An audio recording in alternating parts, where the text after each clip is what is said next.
प्रिय विद्यार्थियों, मैं डॉक्टर समय सिंह मीणा, सहायक आचार्य संस्कृत, वीर वीरम देव राजकीय स्नातकोत्तर महाविद्यालय, जालौर, राजस्थान से।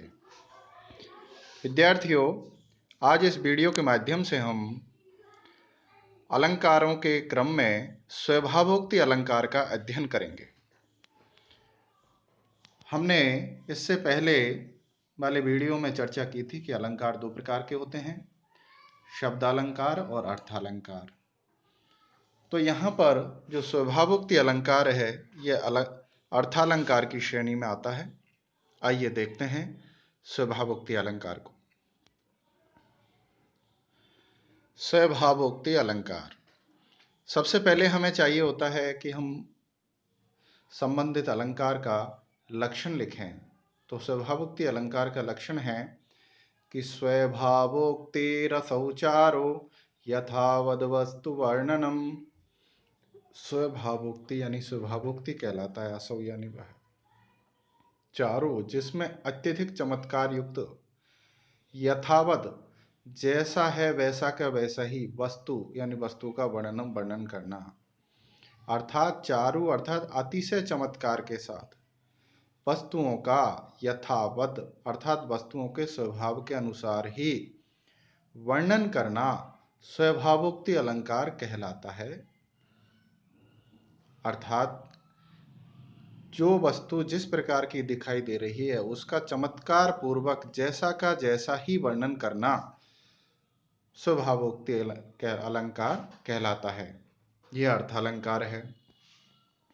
इसको और हम ठीक से समझें तो इसकी वृत्ति अपन कह सकते हैं कि तत्र स्वभावोक्ते वस्तुर स्वभाव वर्णन स्वरूपत्वात् स्वभाव वर्णनम च वस्तूनां प्रकृतिं चेति तत्वस्तुति प्रत्यक्षमेव दर्शयित्वा सहृदय मनांसि नितराम आकर्षयतीति।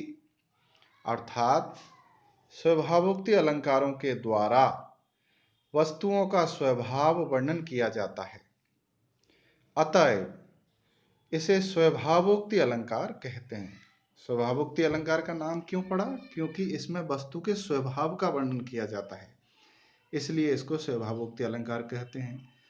जहां प्रकरण प्राप्त वस्तुओं की स्वाभाविकता का यथार्थ चित्रण किया जाता है, वहां वह वस्तुओं को प्रत्यक्ष सा कर देता है और सहृदयों के हृदय को अत्यंत आकृष्ट कर देता है।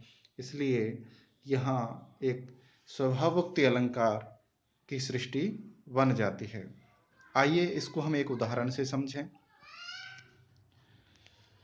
स्वभावोक्ति अलंकार का उदाहरण है कि ग्रीवाभंगा विरामं मुहुरन पतति स्यन्दने बद्ध दृष्टिः पश्चार्धेन प्रविष्टः शरपतन भयात् भूयसा पूर्वकायं दर्भैरर्धावलीडैः श्रम विवृत मुख भ्रंशभिकीर्णवर्त्मा पश्योदग्रप्लुतत्वात् व्यति बहुतरं स्तोकमुर्व्यां प्रयाति।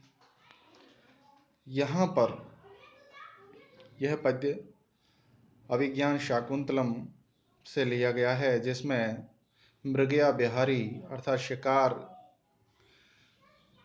करने के लिए जाने वाला राजा दुष्यंत अपने रथ पर आरूढ़ होकर के धनुष्वान हाथ में लिए हुए, धनुष पर प्रत्यंचा चढ़ाए हुए और बाण का लक्ष्य बना करके एक हिरण का पीछा करते हुए दिखलाते हैं।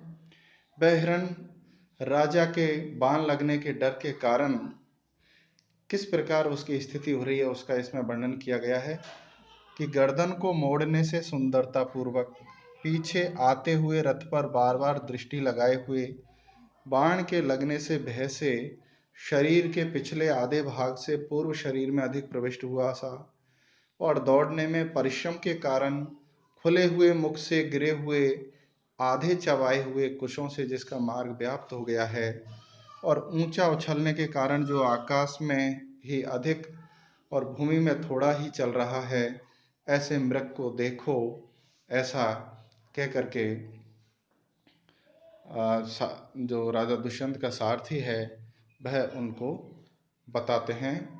तो यहाँ पर जो मृग है उसका भय के कारण क्या स्थिति हो रही है उसका स्वाभाविक वर्णन इस पद्य के अंतर्गत किया गया है। इसलिए यहाँ पर स्वभावोक्ति अलंकार बन जाता है।